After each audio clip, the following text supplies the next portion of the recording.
Hello दोस्तों, आज class में आपका स्वागत है। हम पढ़ रहे हैं income from salary. Income from salary में क्वेश्चन नंबर 26। इनकम टैक्स के इनकम फ्रॉम सैलरी का क्वेश्चन नंबर 26 बुक है HC मल्होत्रा जी। इनमें से हम क्वेश्चन पढ़ लेते हैं। क्वेश्चन हिंदी और इंग्लिश में दोनों में समझा जाता है, इंग्लिश में भी है हिंदी में भी है। ठीक है, पढ़ लेते हैं। Shri Rajiv furnish the following particulars of his income the financial year 2020-21। Salary 15,000 per month, dearness allowance 1250 rupees per month, entertainment allowance 1,000 per month, employer and employee as contribution to a recognized provident fund 24,000 each, interest from provident fund 9.5% per annum, city compensatory allowance 19,000, medical allowance 200 per month। ये जो city compulsory allowance है 200 per month है, medical allowance 10,000 है, interest from provident fund जो था 9.5% per annum, ये 19,000 के बराबर था। फिर बोला he has been provided with the facility of an unfurnished house by the employer in a town popular less than 10 lakh rupees for which the employer charged 500 per month. The fair rent of the house is 30,000 per annum.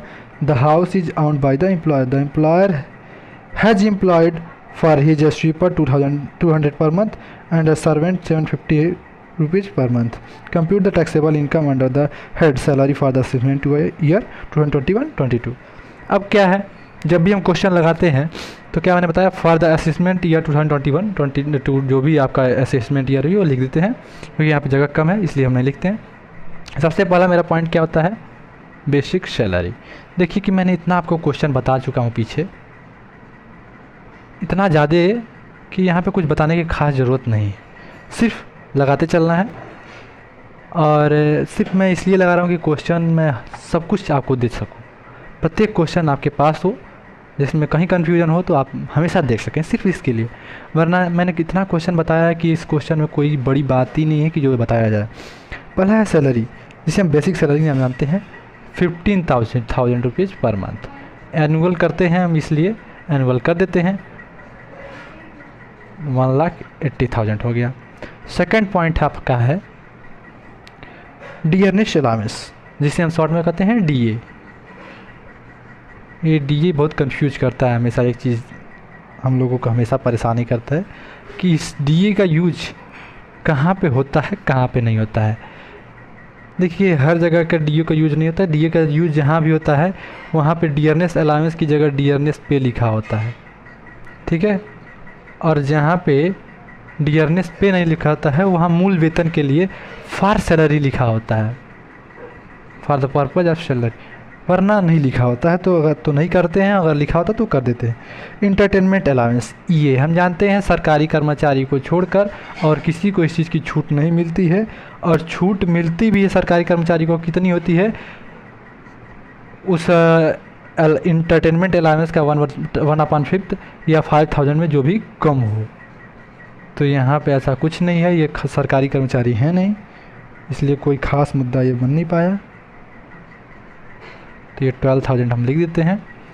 Fourth point आपका ये है कि 4 point में लिखा हुआ employer s employ contribution to recognise provident fund 24,000 each. इसमें कोई भी बड़ी प्रॉब्लम नहीं है। प्रॉब्लम ये है कि सिर्फ ये कंफ्यूज करने के लिए हमको देते हैं।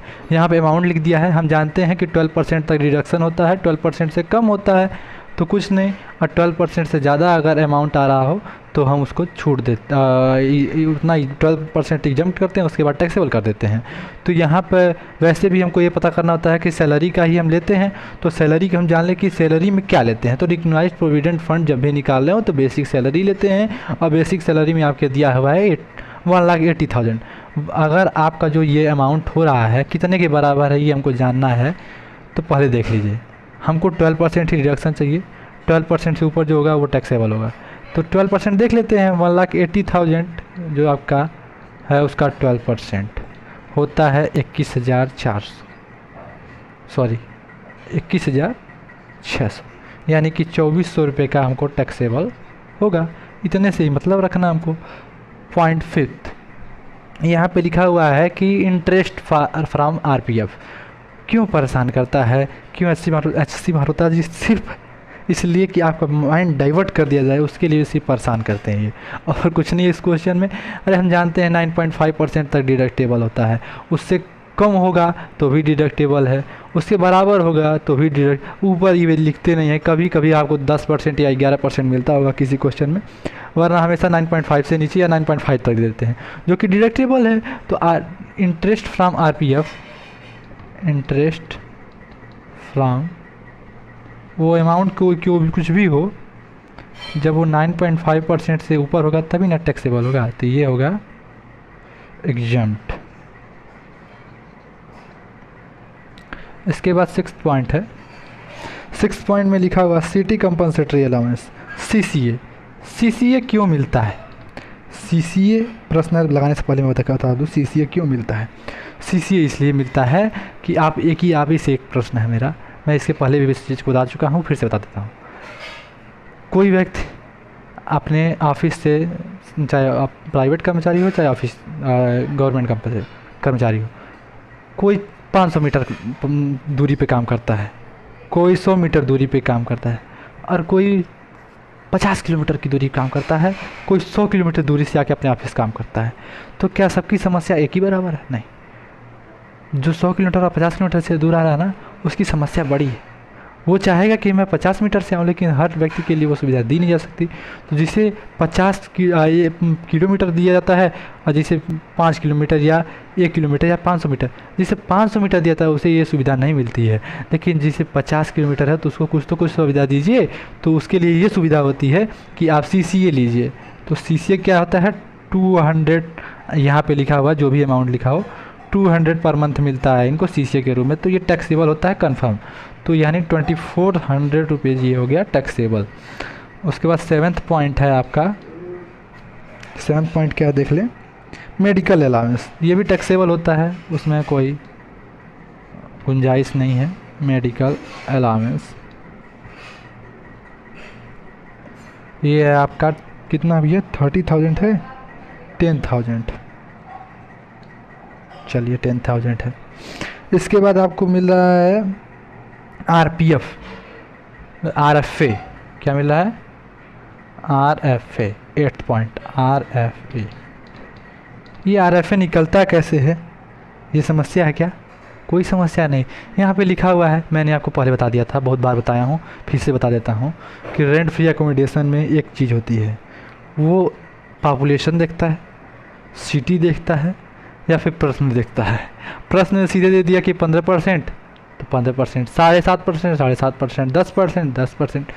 उसके बाद सबसे ज़रूरी होता है, हमेशा यही देता है कि सिटी के नहीं, पॉपुलेशन बोल देता है। पॉपुलेशन अगर आपका 10 लाख से कम है तो 7.5% लगेगा आपके सैलरी का। अगर वह 10% से एक्स्ट्रा है, लेकिन 10 लाख से एक्स्ट्रा है लेकिन 25 लाख से कम है तो 10% लगेगा, लेकिन 25 लाख से ज़्यादा है तो 15% सीधी बात लगेगा। अगर वो शहर बता रहा है चेन्नई का, मुंबई, कलकत्ता, दिल्ली, बेंगलुरु, तो ये 15% लगना ही लगना है। और वैसे 15% लिख दिया तो 15% लिखना ही लिखना। तो यहाँ पे क्या है, 10 लाख से कम है तो हम क्या करेंगे, पहले तो देखेंगे सैलरी क्या है। सैलरी में डीए, मैंने बताया ना कि डीए में इसमें कुछ नहीं दिया है। अगर कुछ दिया होता, जैसे डियरनेस पे दे दिया होता, डियरनेस अलाउंस की जगह, या फिर वेतन के लिए दिया होता, मूल वेतन की तरह, तो ऐड करते। यानी यहाँ पे ये ऐड नहीं करना है। क्या करना है? नहीं करना है। इसको ऐड करेंगे। उसके बाद जितने अलाउंस रहेंगे, हाँ, एकोमोडेशन को छोड़ के जितने भी अलाउंस होंगे वो सब ऐड किए जाएंगे। सीसीए हो गया, मेडिकल अलाउंस हो गया, इन चारों को ऐड करेंगे तो आपका आ जाएगा 2,04,400। ठीक है, तो यहाँ पे 2,04,400 का 7.5% करते हैं, 100 से डिवाइड करेंगे तो आपका आ जाएगा 15,330 रुपये। अब इसमें क्या करना है कि हम, नीचे क्वेश्चन में लिखा हुआ है कि 500 रुपये पर मंथ उसका एम्प्लॉयर ले लेता है, तो यानी 6,000 रुपये एनुअल का ले लिया। तो देखिए 9,330 रुपये इसका वैल्यू आ गया। ठीक है, 9,330 रुपये इसकी वैल्यू आ गई, 9,330 रुपये। इसके बाद सिर्फ एक ही पॉइंट है आपका, स्वीपर एंड गार्डनर। ये क्या मिल रहा है? परक्यूजिट्स मिल रहे हैं, स्वीपर एंड गार्डनर की सुविधा। ये हैं 200 प्लस 750। मैं सोचा कि एक ही में है तो दोनों चीज़ एक ही सुविधा को दे रहे हैं, तो दोनों को ऐड कर लेते हैं और 12 से मल्टीप्लाई करते हैं, मतलब 12 से, तो ये आ जाएगा आपका 10,400, यही आएगा ना, 9 12 9 108, 11,400 रुपये। इन सबको आप ऐड करेंगे तो आपका आ जाएगा 2,42,530 रुपये। ठीक है, ये क्या है, आंसर मत भागिए, आपकी आंसर आ गया, और वो भी गलत नहीं है, ग्रॉस सैलरी है ये मैं पहले भी बताया आया हूँ। इसमें से हम क्या करते हैं, स्टैंडर्ड डिडक्शन माइनस करते हैं, जो कि स्टैंडर्ड डिडक्शन यहाँ पे कुछ नहीं है, तो सिर्फ वो स्टैंडर्ड डिडक्शन 50,000 माइनस होता है, पहले 40,000 होता था, तो ये आपका आ जाएगा 1,92,530 रुपये, जो कि है ये नेट टैक्सेबल सैलरी। क्या है, नेट टैक्सेबल